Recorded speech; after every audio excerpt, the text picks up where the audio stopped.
Lindo día y bendiciones en el Señor. Nuevo día, nuevo inicio de semana, hoy lunes 18 de agosto de 2025. Ruego al Señor que hayas tenido un fin de semana lleno de bendición, de la gracia y la cobertura del Señor. Y hoy nuevamente digamos, este es el día que ha hecho el Señor, nos gozaremos y alegraremos en Él. Y una vez más, donde hemos visto el cuidado de Dios hacia nosotros, vivimos agradecidos de esa misericordia que el Señor nos regala constantemente. En medio de esta temporada de huracanes, donde estamos en el pico de ella, seguimos confiando en el Señor y sabiendo que nada acontece si el Señor así no lo permite, pero confiando de que nuestra vida está en las manos del Señor. Quiero comenzar en este día una temática basada en el libro de Proverbios, capítulo 22 y verso número 4. Quiero hablar de la humildad, de lo que produce la humildad y obedecer a Dios, de acuerdo a lo que nos presenta el proverbista en el capítulo 22 y verso número 4 del libro de Proverbios. Como usted sabe, estoy últimamente dividiendo mi reflexión del lunes entre el lunes y el martes, así que en esta mañana quiero tomar la primera parte de esta reflexión para hablar bajo el tema la humildad, el camino escondido. Así que quiero comenzar leyendo el pasaje bíblico del proverbista capítulo 22 y verso 4, que dice de la siguiente manera: riquezas, honra y vida son la remuneración de la humildad y del temor de Jehová. La traducción del lenguaje actual lo dice de la siguiente manera: humíllate y obedece a Dios y recibirás riquezas, honra y vida. Hace un tiempo atrás, quiero utilizarlo como manera introductoria, leía la anécdota de un hombre rico, muy rico, un rey muy rico en la India, pero siendo rico, daba la impresión de ser indiferente a todas las riquezas materiales que poseía, porque era un hombre de una profunda convicción religiosa, algo que para la gente parecía ser algo contraproducente, porque regularmente cuando la gente tiene dinero, cuando la gente tiene posesiones, lo menos que le interesa es vivir una vida espiritual.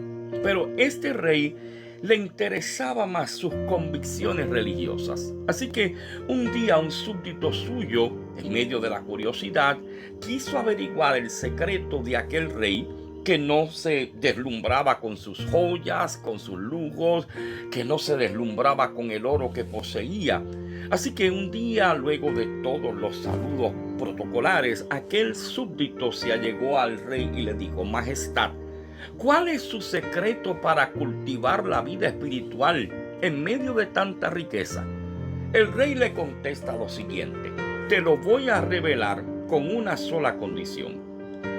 Si recorres mi palacio con una vela encendida, podrás comprender la magnitud de mi riqueza. Pero la condición no solamente es que vayas corriendo con una vela encendida, es que si se te apaga la vela, te decapitaré.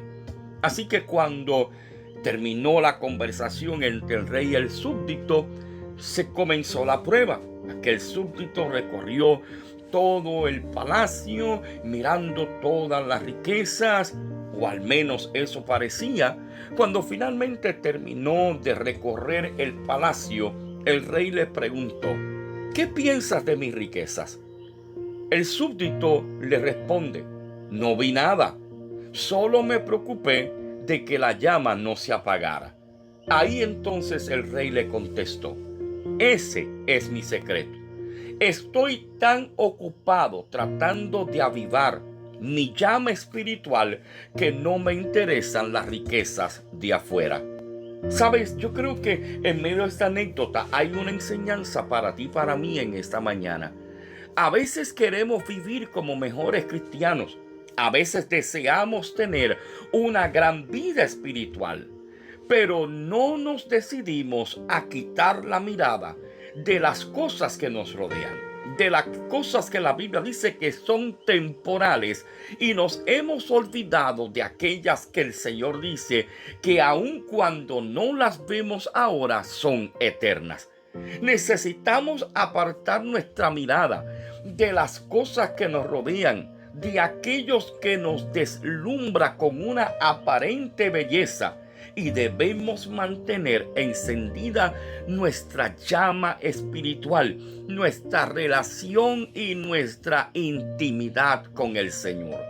Por eso el proverbista en este capítulo 22 y verso 4 nos está diciendo: riquezas, honra y vida son la remuneración de la humildad y del temor de Jehová. Estamos en esta mañana compartiendo la primera parte de esta reflexión.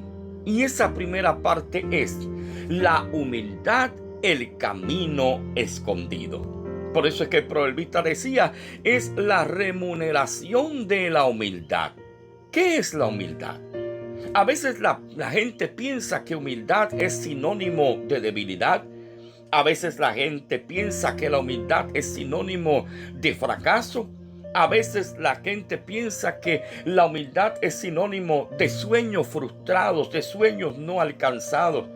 Sin embargo, cuando tú y yo miramos el pasaje bíblico y está diciendo la remuneración de la humildad, nos está queriendo decir que la humildad no es una debilidad. La humildad es una fortaleza en Dios. ¿Quién nos enseñó a ser humildes? El Señor, hablando en el Evangelio según San Mateo, capítulo 11, verso 29, decía, Él mismo, aun siendo el Hijo de Dios, se presentó delante de la gente: yo soy manso y humilde de corazón. La humildad que Jesús, nuestro Maestro, nuestro modelo, nos enseñó, no fue una humildad que lo debilitó. Al contrario, lo hizo más accesible, lo hizo más cercano, lo hizo más poderoso para salvar. Sí, ese carácter manso y humilde fue lo que permitió que la gente se acercara a Él. Y ahora tú y yo, producto de esa humildad que Él manifestó para nosotros cuando no la merecíamos, Él abrió un camino accesible para que nos pudiéramos acercar a su presencia, porque humildad no es debilidad, es fortaleza en Dios. Esa humildad que el apóstol Santiago nos exhorta a mantener, porque Santiago decía, Dios resiste a los soberbios y da gracia a los humildes. El soberbio trata de enfrentarse a Dios por sí mismo. El soberbio trata de retar a Dios. El soberbio trata de irse por encima de lo que Dios ha establecido. Pero el humilde baja la cabeza y recibe la gracia de Dios en su vida. Como aquel publicano que mientras el fariseo se jactaba de todo lo que oraba y de todo lo que ayunaba y de todas las buenas obras que hacía, el publicano bajaba la cabeza y golpeándose en el pecho decía: Señor, sé propicio a mi pecador.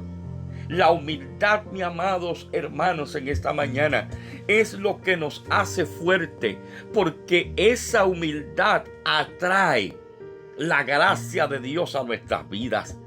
¿Por qué? Porque la humildad no es debilidad. La humildad es fortaleza en Dios. Número 2, cuando aprendemos a ser humildes, reconocemos que necesitamos depender de Dios y no de nosotros mismos.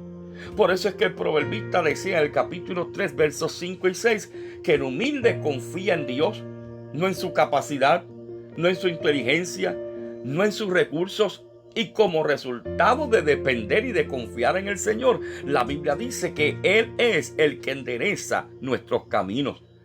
Pedro escribía en su primera carta, capítulo 5, versos 6 y 7, que el humilde se coloca bajo la mano poderosa de Dios. Humillaos pues bajo la poderosa mano de Dios.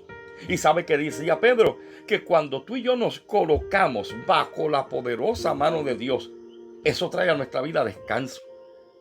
Y cuando descansamos en Él, Él toma nuestras cargas. Él tiene cuidado de nosotros. Y Pedro decía, y Él os exaltará cuando fuere el tiempo, cuando fuere el momento. La humildad es fe práctica. La humildad es una fe donde le entregamos a Dios el control de nuestra vida. Y no solamente le entregamos a Dios el control de nuestra vida, descansamos en que nuestra vida está segura en el Señor. Y número 3, la recompensa de la humildad. Porque no es solamente que Dios nos pida ser humilde y ahí se quedó todo. Todo lo que Dios nos pide y nosotros hacemos tiene de Dios recompensa. Lucas en el capítulo 14 y verso 11 decía que Jesús afirmó que el que se humilla es enaltecido, es exaltado. La exaltación para tu vida y para la mía, una exaltación genuina, una restauración genuina, viene después que tú y yo nos humillamos bajo la poderosa mano de Dios. Pablo escribía a los filipenses y decía en el capítulo 2, versos 5 al 9, que Cristo, nuestro modelo, vuelvo y lo digo de nuevo, nuestro maestro, se humilló hasta la cruz y por eso Dios lo exaltó hasta lo sumo. Lo elevó a un nivel que no hay otro nombre, ni en el cielo, ni en la tierra, ni debajo de la tierra, por el cual nosotros podamos ser salvos. ¿Por qué Dios nos está en esta mañana exhortando a que tomemos el camino de la humildad? Esa remuneración que nos está diciendo el proverbista, para que recordemos que la humildad no es una debilidad, es fortaleza en Dios. Para que recordemos que cuando nos humillamos aprendemos a depender de Dios y no en nuestras propias fuerzas o recursos. Y comprendemos que el que se humilla recibe de Dios recompensa. Mi amado, mi amada, en esta mañana termino con esta historia. En una ocasión había un bambú en un bosque y este bambú soñaba con ser el árbol más alto y fuerte que hubiera. Un día el dueño del terreno se acercó y le dijo: necesito usarte. Así que el bambú se emocionó pensando que ese iba a ser su momento de ser grande. Pero el dueño comenzó a cortarlo, a abrirlo, a vaciarlo por dentro. Y el bambú, herido y frustrado, le pregunta al dueño del terreno: ¿por qué me destruyes? Y el dueño le contestó: porque solo vacío y quebrantado podrás convertirte en un canal para llevar agua y dar vida a toda una aldea. Mi amado, así es la humildad en nuestra vida. Cuando nos dejamos vaciar delante de Dios, Él nos va a usar como canales de bendición. Pablo decía: me tuve que vaciar de mí para llenarme de Él. La verdadera grandeza no está en cuánto nosotros podemos sobresalir, sino en cuánto le permitimos a Dios que fluya a través de nosotros. En esta mañana, pídele a Dios que te permita ser canal para llevar agua de bendición a otros, para dar vida a otros. Pero recuerda que para poder ser canal, primero hay que estar vacío y quebrantado, para que entonces Dios deposite sobre tu vida y la mía lo que Dios quiere que depositemos en la vida de otros. Lindo día, bendiciones en el Señor.